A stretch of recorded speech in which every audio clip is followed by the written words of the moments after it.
Halo bro, kita lanjut dengan pertanyaan, bagaimana kita bisa pergi ke pantai seberang dengan cara berada di sini saat ini? Pantai seberang hanyalah sebuah metafora. Tidak ada pantai lain, ini adalah satu-satunya pantai yang ada. Berada di sini saat ini, berarti memasuki pantai seberang. Kita bisa hidup dengan dua cara, kita bisa hidup dalam waktu, atau kita bisa hidup dalam keabadian. Jika kita hidup dalam waktu, secara metaforis itu disebut pantai ini. Jika kita hidup dalam keabadian, secara metaforis itu disebut pantai seberang.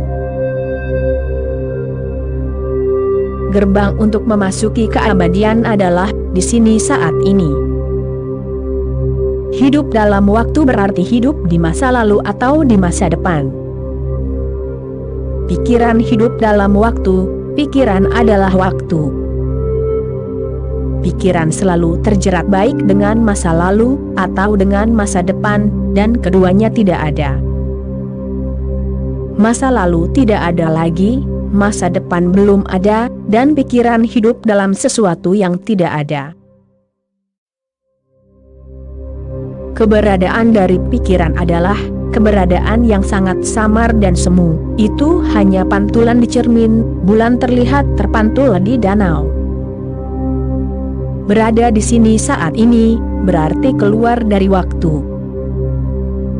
Dirimu harus menarik diri dari masa lalu, dirimu harus keluar dari masa lalu. Dirimu harus menyelinap keluar dari masa lalu, seperti ular menyelinap keluar dari kulit lama. Dan dirimu harus sangat waspada, untuk tidak terjerat ke masa depan, proyeksi masa depan, mimpi.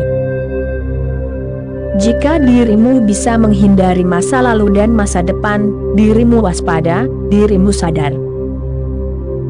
Itulah yang dimaksud Buddha dengan samasati, kesadaran yang benar. Maka dirimu berada di sini dan saat ini. Di mana lagi dirimu bisa berada? Disitulah dirimu sebenarnya. Meskipun dirimu terus bergerak ke masa lalu dan masa depan, semua gerakan itu seperti mimpi. Dirimu tertidur, dirimu tetap di kamarmu, tetapi dalam mimpimu, dirimu bisa mengembara ke seluruh bumi, atau dirimu bisa pergi ke planet-planet, ke bulan, atau ke bintang-bintang. Tetapi di pagi hari ketika dirimu bangun, dirimu tidak akan menemukan dirimu di bulan. Dirimu mungkin telah berada di bulan sepanjang malam. Dalam mimpimu, dirimu akan bangun di kamarmu. Jadi, bahkan ketika dirimu berjalan di bulan dalam mimpimu, dirimu berada di kamarmu, sebenarnya dirimu berada di kamarmu. Kita selalu berada di saat ini, tidak ada tempat lain untuk dituju. Namun, kita bisa bermimpi, kita bisa membayangkan, kita bisa menghidupkan kembali kenangan, kita bisa memproyeksikan ilusi besar ke masa depan, tetapi kita tetap berada di sini saat ini. Hari itu, saat itu, dirimu menyadari bahwa dirimu ada di sini, dan dirimu tidak bisa berada di tempat lain. Bahwa dirimu ada di sini, dan dirimu tidak bisa berada di sana, dirimu tenggelam dalam realitas, dirimu masuk ke kedalaman realitas itu sendiri.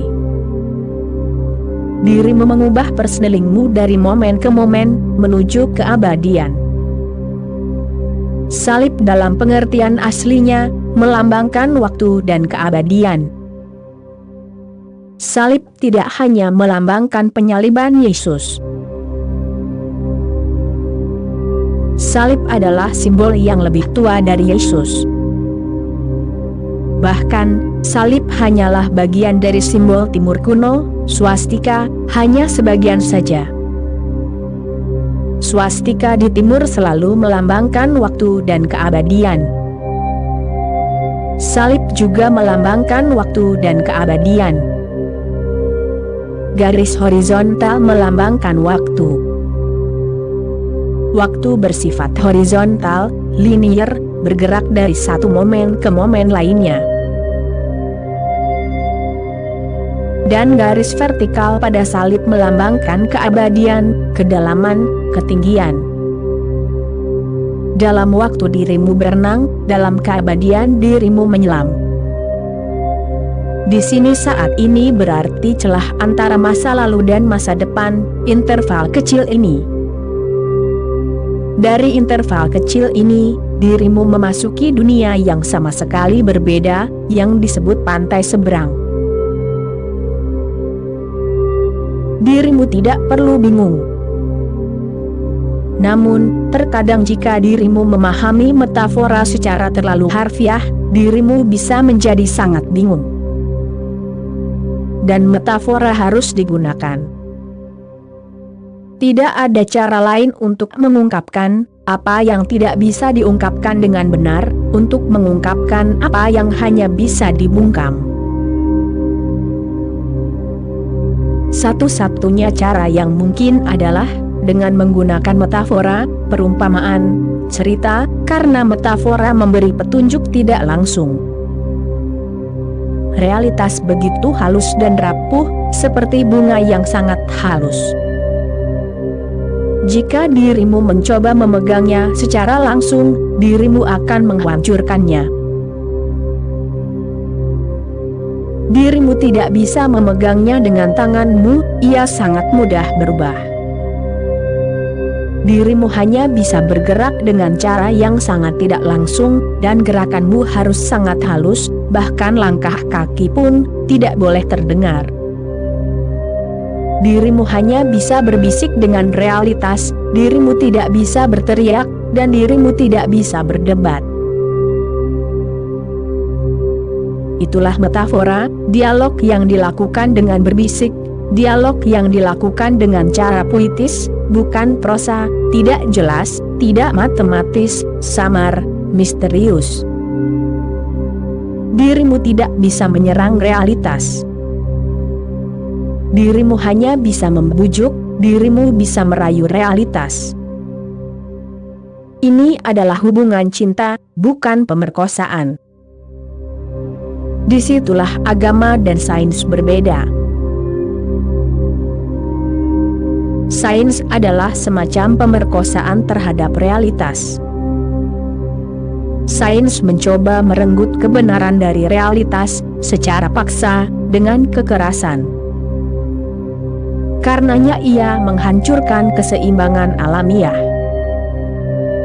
Ia menghancurkan ekologi, ia menghancurkan harmoni, keselarasan dari keberadaan.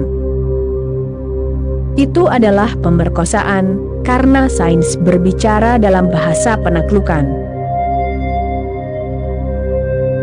Agama adalah hubungan cinta, bukan pemerkosaan. Agama merayu realitas, membujuk, perlahan-lahan, sedikit demi sedikit dengan cara yang sangat tidak langsung. Seseorang harus sangat tangguh, oleh karena itu metafora ini. Pantai seberang adalah metafora yang indah, tetapi izinkan aku mengingatkanmu, ini adalah pantai seberang, ini adalah itu. Dirimu tidak akan mengubah pantai, dirimu hanya akan mengubah kesadaranmu. Perubahan tidak harus terjadi di luar, bukan berarti dirimu naik perahu, feri, dan pergi ke pantai seberang. Itu akan menjadi perubahan dalam keadaan luar. Tidak, dirimu melepaskan pikiran, dan dirimu menjadi kesadaran. Pantai seberang telah tiba, dan dirimu bahkan belum bergerak sedikit pun. Dirimu mungkin tidak melakukan apapun. Dirimu mungkin hanya duduk dengan mata tertutup. Itulah yang Buddha lakukan ketika ia mencapai tepi seberang. di Bodh Gaya, ia duduk di bawah pohon di tepi sungai Niranjana. Saat itu masih pagi, pagi yang indah dan sunyi, dan ia membuka matanya. Bintang terakhir menghilang dari langit.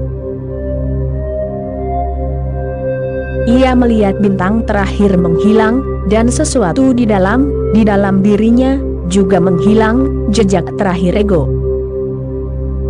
Langit menjadi kosong, ia menjadi kosong, dan kedua kekosongan itu bertemu, menyatu, melebur menjadi satu.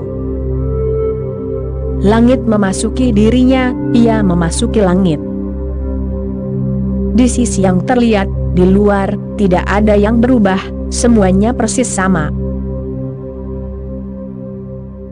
Niranjana terus mengalir, burung-burung pasti terus berkicau, bahkan sehelai daun pun tidak jatuh dari pohon, tidak ada yang berubah, dan semuanya telah berubah.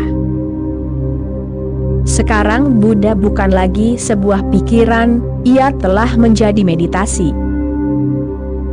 Ia tidak lagi berada dalam pikiran, ia telah menjadi saksi murni, seorang saksin. Inilah pantai seberang yang sedang dia bicarakan. Itulah sebabnya ketika dirimu berpikir, dirimu merasa sedikit bingung, tetapi ketika dirimu tidak memikirkannya, dirimu juga merasakan semacam ketenangan. Perhatikan. Kebingungan pasti dirasakan di kepala, dan ketenangan di hati. Hati memiliki alasannya sendiri, caranya sendiri untuk memahami berbagai hal. Ketika aku berbicara kepadamu, aku tidak hanya berbicara kepada pikiranmu, itu hanya bagian yang dangkal. Apa yang sebenarnya terjadi antara aku dan dirimu, adalah sesuatu dari hati. Pikiran digunakan sebagai batu loncatan menuju hati, itu saja. Aku menggunakan kata-kata sebagai batu loncatan, sebagai sarana, bukan sebagai tujuan itu sendiri. Itulah sebabnya, dua hal ini dirasakan olehmu secara bersamaan, kebingungan di kepala, dan ketenangan yang mendalam di hati. Hati mengerti bahwa saat ini, momen ini, adalah pantai seberang. Tetapi hati tidak terlalu pandai berbicara, kepala sangat pandai berbicara. Ini adalah salah satu dilema. Kepala tidak bisa mengerti, tetapi sangat pandai berbicara, dan hati bisa mengerti, tetapi tidak terlalu pandai berbicara. Ia mengerti, tetapi pengertiannya tetap hening. Sebenarnya semakin ia mengerti, semakin hening ia jadinya. Kepala tidak mengerti apapun, sebenarnya semakin sedikit ia mengerti, semakin berisik ia jadinya. Dirimu harus melihat hal ini. Gunakan kepala untuk mencapai hati, tetapi jangan berakar di kepala. Jangan tinggal di sana. Gunakan kepala sebagai batu loncatan, sebagai tangga, tetapi jangan jadikan rumahmu di sana, jika tidak, seluruh hidupmu akan penuh dengan kebingungan, kecemasan, kesedihan. Gunakan kepala, dan lupakan semuanya. Masuki hati, dan dengarkan tarian hening energi hati. Dengarkan lagu hati yang rileks, dan tenang, suara tanpa suara, tepukan satu tangan. Hati sangat dekat dengan misteri keberadaan, kepala adalah yang terjauh. Kepala adalah pantai ini, dan hati adalah pantai itu, tetapi dirimu sudah berada di pantai itu. Kepala hanyalah hal-hal yang bersifat mimpi. Ketika dirimu keluar dari kepala, dirimu keluar dari sesuatu yang memang tidak pernah ada. Oke bro, itulah kutipan ceramah kali ini, kita sambung lagi nanti bro. Terima kasih bro.